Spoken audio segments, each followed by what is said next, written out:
informar. Relógio Entrevista está no ar. Em 580 pelo site, pelo aplicativo. Muito obrigado a você que está sempre nos prestigiando com esse momento especial de estar ouvindo aqui a programação da Rádio Relógio.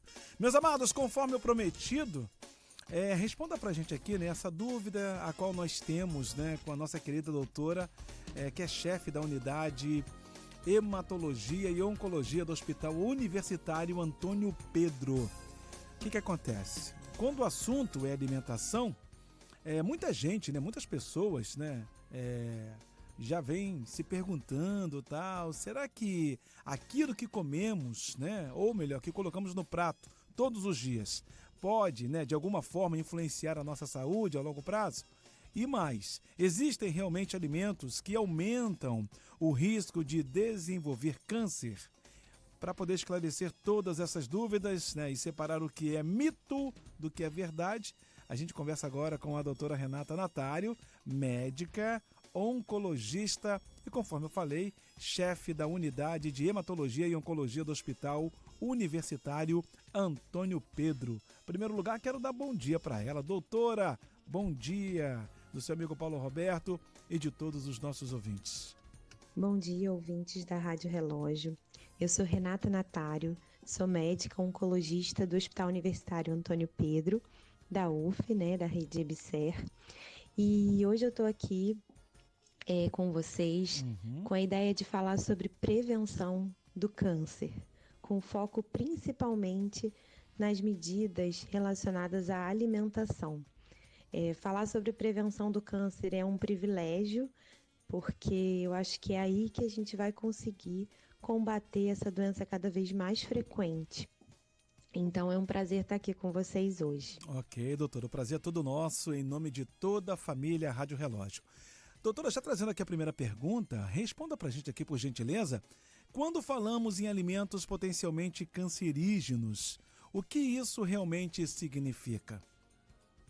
Existem alimentos que estão relacionados, né, ao aumento do risco de desenvolvimento de câncer. São alimentos que, a própria substância, né, é uma substância que gera o aumento do risco de câncer, ou durante o seu processamento, a sua preparação, a gente tem geração de compostos capazes de aumentar o risco de câncer. A forma, né, que eles aumentam o risco de câncer, em sua maioria das vezes, gerando dano no DNA, formando compostos, né, mutagênicos, promovendo inflamação crônica, que a gente sabe que quando se tem inflamação crônica, a gente aumenta o risco de câncer. Então, são alimentos que a gente já conhece, que a gente já tem evidência suficiente de que estão relacionados a aumento do desenvolvimento de câncer. E quando a gente consegue eliminar esses alimentos, né, ou diminuir a ingestão desses alimentos, a gente está adotando medidas preventivas para o desenvolvimento do câncer. Certo. Já pegando carona sobre essa resposta, doutora, a nossa querida Ruth, moradora da Tijuca, está perguntando aqui o seguinte. Doutora, quais são os alimentos mais associados a um aumento de risco de câncer? Ô Ruth, obrigado, tá, pela sua participação, pelo seu carinho. E obrigado pela audiência aqui em nome de toda a família Rádio Relógio.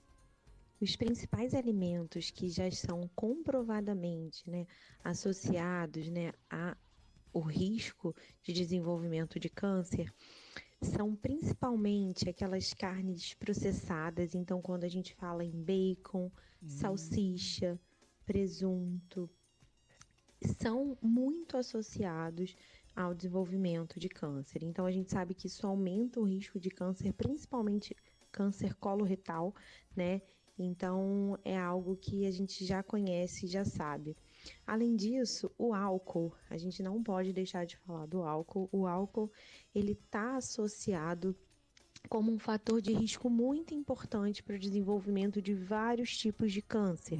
Câncer de cavidade oral, de laringe, de esôfago, de fígado, câncer coloretal, câncer de mama na mulher. Então, a ingestão de álcool, ela está associado ao risco de câncer, comprovadamente. Além disso, alimentos ultraprocessados. Então, a gente sabe que refrigerantes, né, aqueles refeições já preparadas, né? Então, alimentos ultraprocessados também têm uma associação com o risco de câncer. Então, acho que esses 3 seriam os principais que eu listaria, tá? Então, carnes processadas, o álcool, alimentos ultraprocessados. Então, se a gente consegue diminuir, né, a ingestão e possivelmente eliminar, né, a ingestão desses alimentos, a gente está fazendo uma medida preventiva para o câncer. Certo. Tá aí a resposta, né, da nossa querida doutora Renata.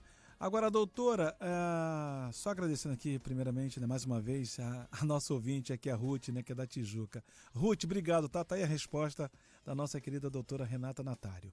Agora, doutora, o consumo de adoçantes como o aspartame ainda é motivo de preocupação, doutora? É uma dúvida muito importante que todos nós temos, né?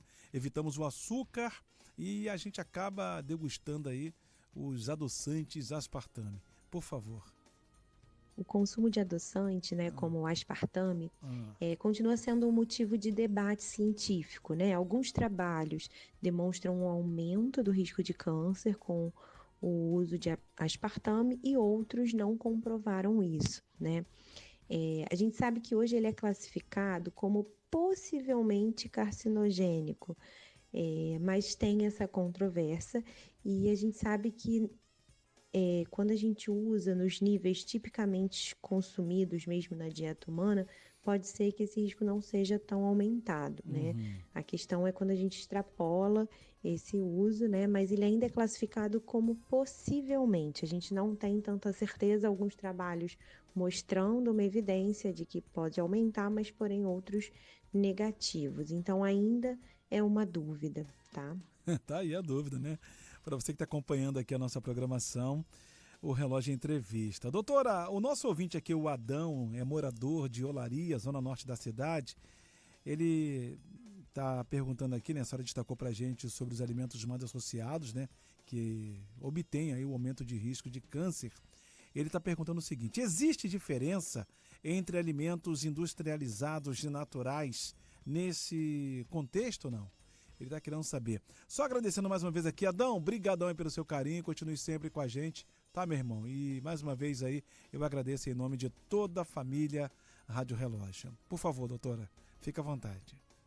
Nós sabemos claramente, né, que alimentos industrializados, ultraprocessados, têm sim um aumento maior de risco de câncer, enquanto alimentos, né, naturais, eles estão associados como um fator de proteção ao câncer.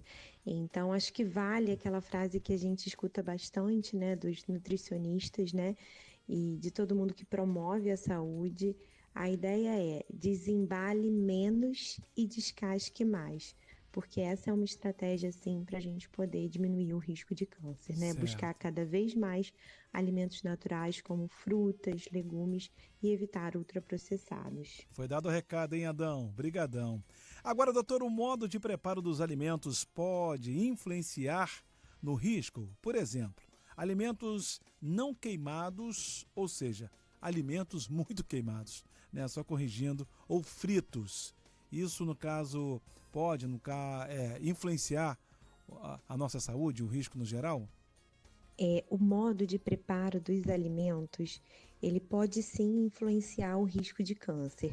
Então, o que a gente sabe é que alimentos, quando submetidos a alta temperatura, né, como alimentos fritos, alimentos direto em chapas, né, grelhas, né, de churrasco, a partir dessas altas temperaturas ocorre a formação de compostos potencialmente carcinogênicos, né? Compostos que podem induzir a cascata da formação do câncer. Então, o que a gente recomenda é que a gente evite, né, alimentos mais carbonizados, né, essa parte mais queimada, e tente reduzir essa fritura frequente, né? Eu acho que a gente não tem que ser radical com tudo, mas eu acho que tem que ter um olhar diferenciado, né, e tentar aos poucos diminuir, né, a fritura e alimentos mais com preparos, né, que a gente vê eles mais carbonizados, né, e buscar, né, a alimentação cada vez mais saudável, né? Então, o preparo sim tem relação com a formação do câncer, né?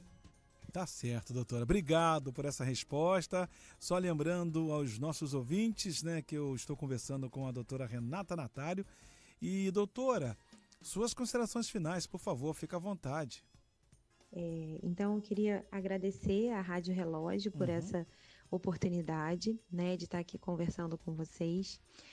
Dizer que é um prazer enorme estar aqui, porque o oncologista, o maior inimigo dele é o câncer, né? Então, a gente lida com uma doença desafiadora, a gente lida com situações difíceis, né? Sim. E eu acho que a melhor estratégia para a gente combater esse inimigo é a gente conversar sobre prevenção, porque só aí a gente vai poder diminuir a incidência dessa doença e vai poder, né, fazer diagnósticos cada vez mais precoces. Então, é um prazer estar aqui. Obrigada pela oportunidade e eu estou à disposição para quem tiver dúvidas, né? E a gente pode estar conversando através das redes sociais. Sim. É um prazer estar aqui. Obrigada. Ok, doutor, o prazer é todo nosso. Mais uma vez aí, muito obrigado. Só lembrando aos nossos ouvintes que eu conversei, né, eu tirei todas as dúvidas, tiramos, né, melhor dizendo, com a doutora Renata Natário, médica e oncologista e chefe da unidade de hematologia e oncologia do Hospital Universitário Antônio Pedro, que fica em Niterói, diga-se de passagem. Doutora, mais uma vez então, tá bom fim de semana para a senhora, já se aproximando, né? Já estamos aí na meiuca do final de semana. Muito obrigado e até a próxima. E lembrando aos nossos ouvintes, quem ficou interessado ou interessada quer ouvir de novo, ouviu só uma parte, essa entrevista ficará disponível logo logo em nossas plataformas digitais. Essa edição fechou, meu povo.